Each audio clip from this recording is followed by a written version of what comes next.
So this is one of Gilbert's most coveted neighborhoods, and it's for good reason. And I'm going to share that today. And we're also going to talk about the true cost of living here, HOA fees, taxes, and the price of homes. So we are definitely more on the southeast part of Gilbert, but not near as far south as like Adora Trails or Seville. Not that far away. We're still only about 7 minutes to the 202, which is going to be the main highway access point from here. And then just for reference, you're about 30 minutes without traffic to Sky Harbor. It is going to be a little bit longer if you're going during rush hour. And then Santan Village is what, like 8-9 minutes away, and that has everything: Costco, Trader Joe's, Sprouts, everything that you can think of as far as shopping. And of course there's a few grocery stores close to the neighborhood as well. And of course we have to talk about Gilbert Regional Park, because that is directly across the street. And if you don't know about Gilbert Regional Park, you should. This park is definitely one of the best parks in the entire Phoenix metro area. It's actually almost 300 acres, and there's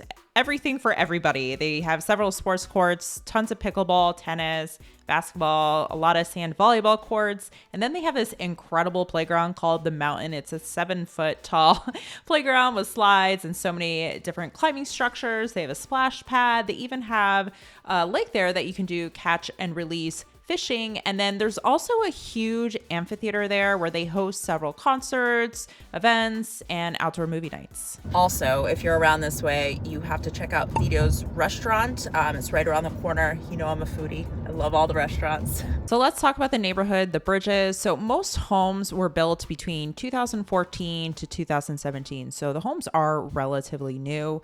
They are all single family homes. There's a mix of 1-story and 2-story homes. And the architectural design is pretty traditional for this time period. You're going to see a lot of stucco, a lot of tile roofs. And the reason why this home is so well known or sought after is really the curb appeal. You have several ponds and streams just kind of spread all around the community. There's walking trails, and of course there are several bridges over these streams, hence the name, the bridges.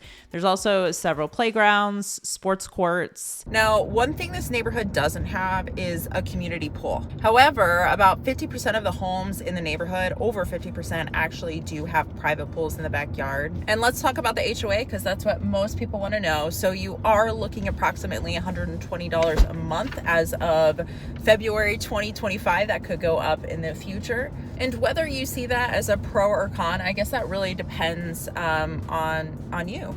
The neighborhood is incredibly clean. It's well kept. It's very family oriented. They do have good amenities. Even though they don't have a pool, they still have so many green spaces and walking trails. It's really a gorgeous area. I mean, you can tell your HOA fees, the money is being put to good use for sure. But whether you want to pay $120 a month or not, just really is up to you, and if that makes sense for you personally.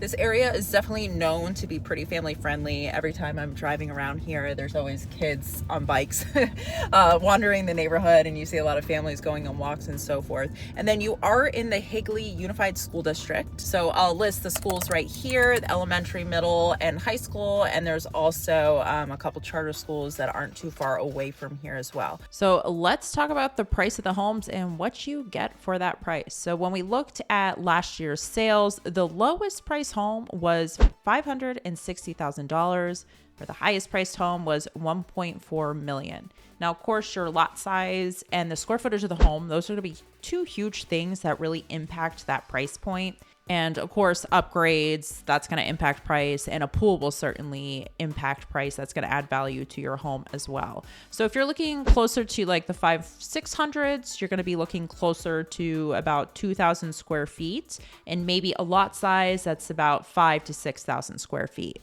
Now, the homes, above that $1 million mark, those are going to have quite a bit more square footage. Several of them even had 4,000 to 5,000 square feet. So they're big boys. Now, as far as property taxes go, when we look at the past tax year, 2024, a lot of the homes that were on the lower price range, 500-600, they were paying about $2,000 a year. And then the homes that were above that $1 million mark, particularly the one that was closer to the 1.4, they were paying about $5,000 for the total year. So overall, I mean, this is for Arizona in general, Phoenix in general. Our property taxes are actually pretty attractive compared to a lot of other states. Now, there are currently quite a few homes available for sale in this neighborhood. So if you would like to see them, go ahead and shoot me an email. My contact information is below. Thank you for watching, and please subscribe.